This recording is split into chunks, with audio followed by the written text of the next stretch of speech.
তো আমার নির্বাচন এলাকার কমপক্ষে ১ মাস আগে ঝিনাইদহ ৪ আসনের সংসদ সদস্য আনারুল আজিমকে খুনের পরিকল্পনা ও প্রস্তুতি শুরু হয়।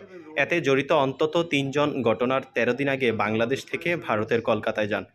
তারও আগে যান ২ জন। আনারুলকে হত্যার জন্যই সেখানে একটি ফ্ল্যাট ভাড়া করা হয়। খুনিদের ভাড়া করা ফ্ল্যাটে ১৩ মে রাতে খুন হয় আনারুল। তদন্ত সংশ্লিষ্ট সূত্রগুলো বলছে, স্বর্ণ চোরাচালানের আন্তর্দেশীয় চক্রের দ্বন্দ্বের জেরে পরিকল্পিতভাবে আনারুলকে ভারতে নিয়ে হত্যা করা হয়েছে বলে মনে করা হচ্ছে। এর মূল পরিকল্পনাকারী হিসেবে মোহাম্মদ আখতারুজ্জামান ওরফে শাহিন নামের এক ব্যক্তিকে চিহ্নিত করা হয়েছে। কলকাতার নিউ টাউনে যে ফ্ল্যাটে সংসদ সদস্যকে হত্যা করা হয়েছে সেটি এই আখতারুজ্জামানের ভাড়া করা। তিনি ঝিনাইদহের কোটচাঁদাপুর পৌরসভার মেয়র মোহাম্মদ শহীদুজ্জামানের ছোট ভাই।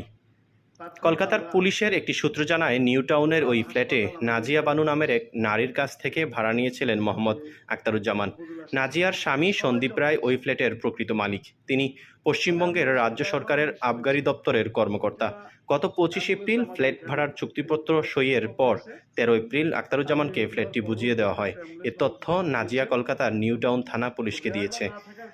আখতারুজ্জামানকে গ্রেফতারের জন্য পুলিশ খুঁজছে। তবে সংশ্লিষ্ট সূত্র জানিয়েছে, তিনি গত সোমবার ঢাকা থেকে একটি ফ্লাইটে দিল্লি হয়ে কাঠমান্ডু চলে গেছেন। এই ঘটনার তদন্ত নেমে বাংলাদেশ ও কলকাতার আইনশৃঙ্খলা রক্ষাকারী বাহিনীর এমন তথ্য পেয়েছে বলে সংশ্লিষ্ট সূত্র জানা গেছে।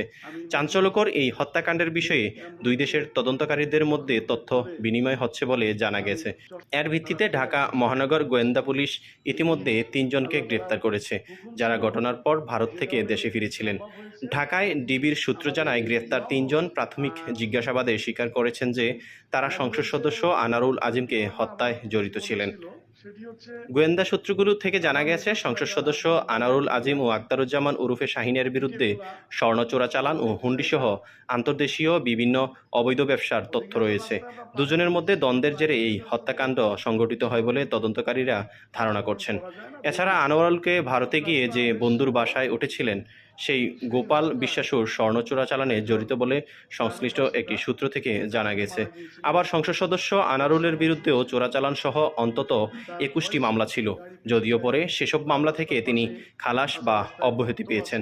তার বিরুদ্ধে ২০০৭ সালে আন্তর্জাতিক পুলিশি সংস্থা ইন্টারপোল রেড নোটিশও জারি করেছিল। অবশ্য আওয়ামী লীগ সরকার ক্ষমতায় আসার পর ২০০৯ সালে সেটা তুলে নেওয়া হয়। পুলিশ জানতে পারে, আখতারুজ্জামান ও আনারুল আজিম পুরনো বন্ধু। আখতারুজ্জামানের গ্রামের বাড়ি ঝিনাইদহে।